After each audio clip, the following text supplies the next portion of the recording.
Well, let's welcome back Mark Latham, who's done phenomenal work in the last week on this wretched issue of education.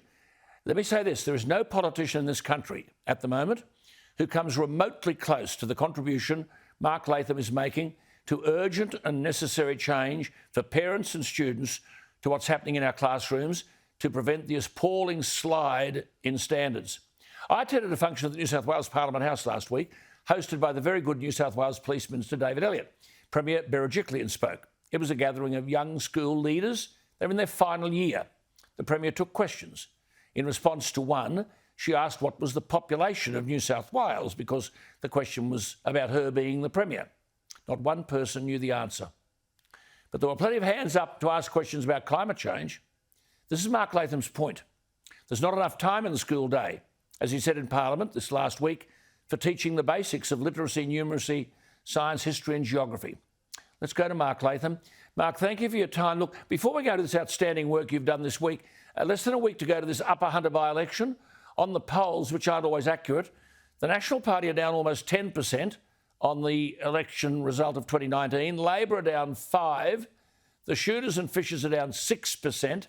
Your party, One Nation, are at 11%. What do you see the latest? How are you expecting your candidate to go? Well, Dale McNamara is an outstanding candidate.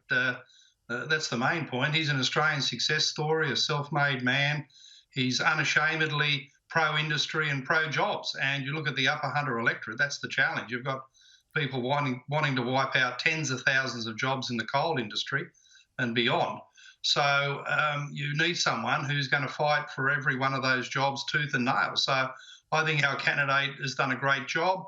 He's set the agenda, really. We put coal jobs out there, the coal industry's future out there, and the controversy about Malcolm Turnbull. But the other big issue has been getting a fair share of the mining royalties coming back into the seat. $1.1 billion comes out of Singleton and Muswellbrook in mainly coal mining royalties every year, and only 100 million of that. So there's a $1 billion shortfall coming back into the seat for important infrastructure. And Alan, today I was just at Dungog, where the roads are filled potholes on top of potholes on top of potholes. There's no road pavement left.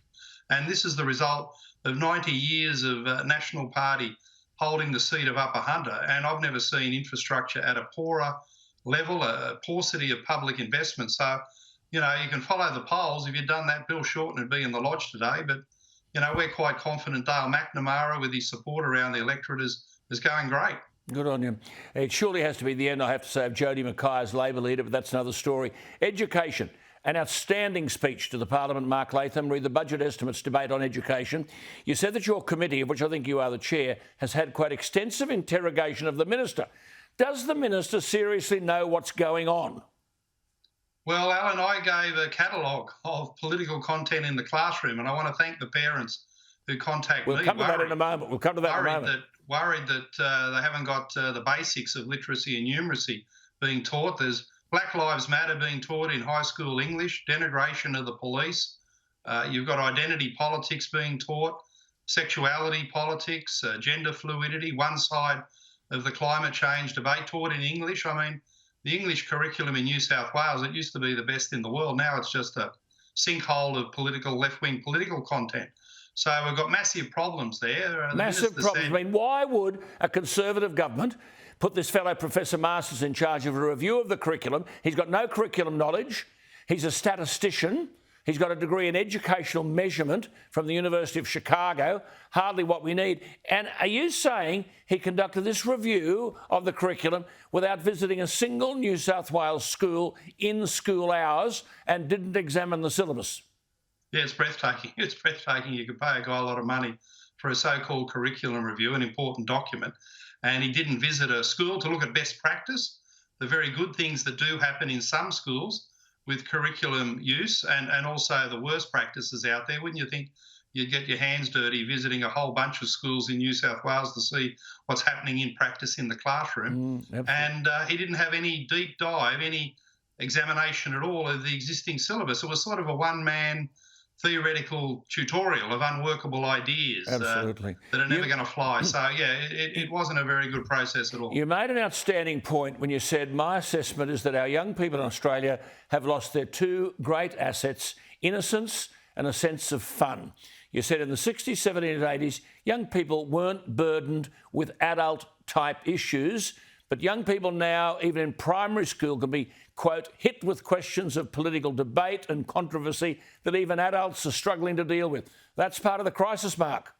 Yeah. Look, this is a huge issue. A lot of people wonder, where has the rise of mental illness come from in our young people, evident in the schools? Well, you can blame social media, but Alan, the system is inflicting upon young students issues that the adults struggle with.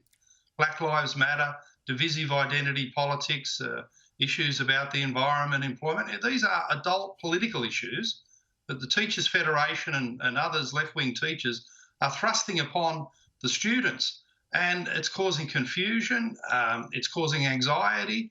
You've got gender fluidity teaching as well to confuse the students. So unfortunately, our young people have lost those wonderful assets that used to be a characteristic of growing up in Australia, innocence and fun.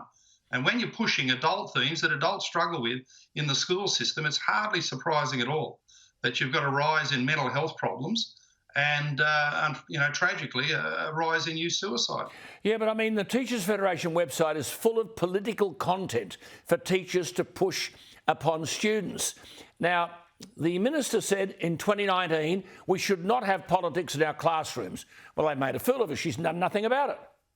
Well, the Teachers Federation says that teachers are overworked, and they probably are if they've got to attend to the issues that are listed on the Federation's website, because they want teachers to get involved with the Cuban network, the Climate Change Network, Hiroshima Day Committee, the Anti-Bases Coalition. I mean, you've got to go back to the 1960s to have a serious debate about getting rid of Pine Gap and US bases, the Australian Fair Trade Network, Friends of the Earth, the Nature Conservation Council, the Nuclear Disarmament Mob. I mean, Alan, I'm a pretty good researcher, and I'm buggered if I can find anything about the things that actually work in the classroom: literacy teaching, phonics, numeracy teaching and direct instruction on the Teachers Federation website. But you've got all this political junk, left-wing political junk, sort of hippie material from the 1960s, that they're saying that the teachers should take an interest in and de facto push in the classroom. I know, and I mean, as you've said, the question of political content, moral and social teaching, is the present preserve of the parents.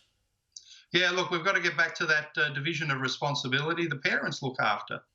Moral, ethical, religious instruction in the home, the values that they want their children to grow up with. And the role of the teacher is not all this political junk, left-wing propaganda. The role of the teacher is to impart skills, deep knowledge, content, literacy, numeracy, the basics of learning. And it's not that hard to stick to that basic division of responsibility, but we've lost sight of it. The classrooms are sinking in indoctrination. We haven't got education as such. And the minister can say these things, but if nobody in the system listens, it's not worth a cracker. Absolutely. Just one final question, because stay with us, because next week I'll talk to Mark and we will be naming schools where this nonsense, it's no use being anonymous any longer. It's no use hiding behind the blackboard. Schools which are doing exactly what Mark is saying is not education will be named. But just a final thing. You can't get anyone to talk about this, Mark, apart from you. Where is the Premier? Where are these people arguing in defence of the children? Well, sometimes I get parents saying, I took it to my state or federal, normally Liberal Party member, and they didn't want to do anything about it. They said it's not really their job. Yeah.